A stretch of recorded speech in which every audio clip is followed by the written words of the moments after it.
আর একটা দোয়া শিখায় দেই, ইনশাআল্লাহ এই দোয়া করলে রিজিক তো বাড়বেই ইনশাআল্লাহ, আপনার যত ঋণ আছে ইনশাআল্লাহ আল্লাহ পাক শোধ করে দিবেন। বিশ্বাস করলেন না? এই দোয়া শিখাই দিচ্ছি, এই জন্য আমাকে হাদিয়া দেওয়া দরকার, স্পেশালি আমাকে এখন হাদিয়া দেওয়া দরকার। একটা গুরুত্বপূর্ণ দোয়া শিখাই দিচ্ছি। আলী রাদিয়াল্লাহু আনহু বলেছেন, কোনো ব্যক্তির যদি পাহাড়ের সমানও ঋণ থাকে, এই দোয়া যদি আমল করে আল্লাহ পাক ওই ঋণও শোধ করে দিবেন ইনশাআল্লাহ। ঋণ কেমন জানেন? ওই যে এখন মানুষ ঋণ নিচ্ছে 1 কোটি টাকা ব্যাংক থেকে, 2 কোটি টাকা ব্যাংক থেকে, হ্যাঁ, কত বছর, 10 বছরের জন্য, 20 বছরের জন্য বাড়ি করছে, তাই না? তার ধারণা এমন যে সে মারা গেলে তার ঋণটা কেউ না কেউ শোধ করে দিবেই দিবে, তাই তো?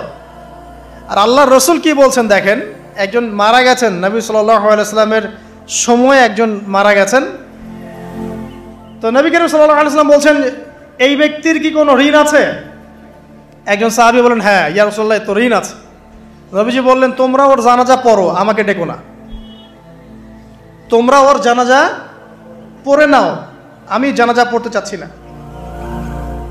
আমি এখন কেমন করে আপনাকে বুঝাবো ঋণ কত ভয়ঙ্কর জিনিস।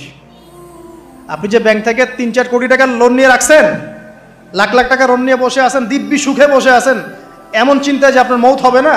আর নবী সাল্লাল্লাহু আলাইহি ওয়াসাল্লামের সময়ে একজন মারা যাচ্ছেন, তিনি বলছেন তোমরা জানাজা পড়ে নাও, আমি জানাজা পড়তে চাচ্ছি না। মানে ঋণগ্রস্ত ব্যক্তির জানাজাও তিনি পড়তেন না। তারপরে একজন এসে বললেন, ইয়া রাসূলুল্লাহ, আমি তার ঋণ শোধ করে দিব, তার যা ঋণ আছে আমি শোধ করে দিব। তখন নবী এসে জানাজা পড়লেন সাল্লাল্লাহু আলাইহি ওয়াসাল্লাম। তা আপনার এই কোটি কোটি টাকা ঋণ শোধ করার লোক তো রেডি আছে নাকি? আছে না? সমস্যা নেই, আপনার জানাজা পড়া হবে, কারণ হুজুরকে আপনি 5,000 টাকা দিবেন, হুজুর জানাজা পড়াই দিবে, কোনো সমস্যা নেই। তারপরে আপনার মিলাদও হবে, আপনার একটা বড়সড় দোয়াও হবে ইনশাআল্লাহ। কিন্তু আল্লাহ পাক বলেছেন যে শহীদ, আল্লাহর পথে যুদ্ধ করে শহীদ হয়েছে, এই ব্যক্তির আত্মাও ঝুলে থাকে যতক্ষণ পর্যন্ত না তার ঋণটা শোধ করা হয়। এবার বলেন আমি কি বুঝাবো আপনাকে? আর কিছু বলতে হবে? তো এখন সেই দোয়া শিখাচ্ছি আপনাদেরকে, যে দোয়া শিখলে আপনারা ঋণ থেকে বাঁচবেন ইনশাআল্লাহ। কত দিবেন বলেন? আচ্ছা, হ্যাঁ, এই তো শুকরিয়া। দোয়া করবেন যেন আল্লাহ পাকের দিনটাকে আল্লাহর জমিনে প্রতিষ্ঠা করতে পারে। আমার সাথে বলেন, দোয়াটা হচ্ছে আল্লাহুম্মা ইকফিনি বিহালালিকা আন হারামিকা ওয়া আগনিনি বিফদলিকা আম্মান সিওয়াকা। এই দোয়াটা ছোট না, এটা মুখস্থ করবেন, সেজদায় পড়বেন, নামাজের সেজদায় পড়বেন, আত্তাহিয়াতু দরুদ শেষ তারপরে পড়বেন, নামাজ শেষে হাত তুলে করবেন, যখন তখন শেষ রাতটা করবেন, ইনশাআল্লাহ দেখবেন আপনার ঋণ বলতে কিছু থাকবে না ইনশাআল্লাহ। যদি থাকেও, বড় কোনো ঋণ থাকেও, আল্লাহ পাক অন্য কোনো মাধ্যমে এটা শোধ করার ব্যবস্থা করে দিবেন ইনশাআল্লাহ। ইনশাআল্লাহ।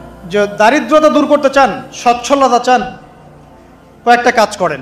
এই যে বললাম, 1 নাম্বার সূরাতুল ওয়াকিয়া তেলাওয়াত করেন, 5 ওয়াক্ত নামাজ জামাতে পড়েন, ডেইলি কিছু সময়ের জন্য কোরআন তেলাওয়াত করেন, আর আল্লাহর কাছে রিজিক চান, জিকির বেশি বাড়ায় দেন। পারবেন না ইনশাআল্লাহ? আমার জীবনে এমন ঘটনাও ঘটেছে, এটা এখন গল্পটা মনে পড়ে গেল তাই বলছি, যে 1,20,000 টাকা ঋণ আছে আমার, শোধ করার কোনো অপশন নাই আমার কাছে। আমার চোখে ধরা পড়ছে না যে 1,20,000 টাকা আমি কেমনে দিব।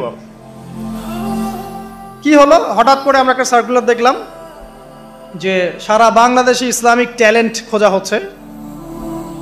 2000 এটা মনে হয় 17 কি 18 সালের কথা, হ্যাঁ 18 না, আচ্ছা 18। তো হ্যাঁ, আলোকিত কেন।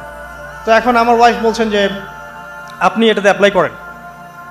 তো আমি অ্যাপ্লাই করবো, এটা তো আলেম ওলামাদের প্ল্যাটফর্ম, আমি এখানে জেনারেল থেকে আসা মানুষ কেমন করে কি। তো সে বলছেন না, আপনি পারবেন ইনশাল্লাহ, আপনি পড়াশোনা করেন, ইনশাল্লাহ পারবেন। তো আমি দেখছি আগে প্রাইস কি আছে, কষ্ট তো করবো, আগে দেখি পুরস্কারটা কি। তো পুরস্কারটা দেখছি যে একটা ওমরা করাবে। ওমরা করা তো যে কারোর জন্য একটা মানে স্বপ্নের ব্যাপার না, ওমরা করা তো সবাই আমরা খুব পছন্দ করি, আল্লাহ পাক আমাদেরকে বেশি বেশি ওমরা করার তৌফিক দেখ। আর লেখা আছে যে ফার্স্ট প্রাইজ 3 লাখ টাকা, second prize 2 lakh, third prize হচ্ছে 1 লাখ টাকা। তো সেটা আচ্ছা ঠিক আছে। তখন আমি একটা জবও করি, আমি কিন্তু চাকরিও করেছি এক সময়। তো এখন জব ছেড়ে দিলাম, জবে থাকলে আমার এখন পড়াশোনা হবে না। তারপর টানা 4 কি 5 মাস দৈনিক 10 থেকে 12 ঘন্টা করে পড়েছি। টানা 4 থেকে 5 মাস দৈনিক 10 থেকে 12 ঘন্টা, নাওয়া খাওয়া সব ওখানেই। আর যতটা সহজ মনে করছেন আসলে কিন্তু প্রতিযোগিতা অত সহজ নয়। আসলে যে কোনো জায়গা থেকে প্রশ্ন আসতে পারে, আকিদা, সিরাত, ইতিহাস, এটা ওইটা অনেক টপিক, প্রায় 36টা বিভাগ আছে। তো আলহামদুলিল্লাহ কিভাবে জানি আস্তে আস্তে উঠতে পারলাম। গিয়ে দেখলাম যে হ্যাঁ টিভি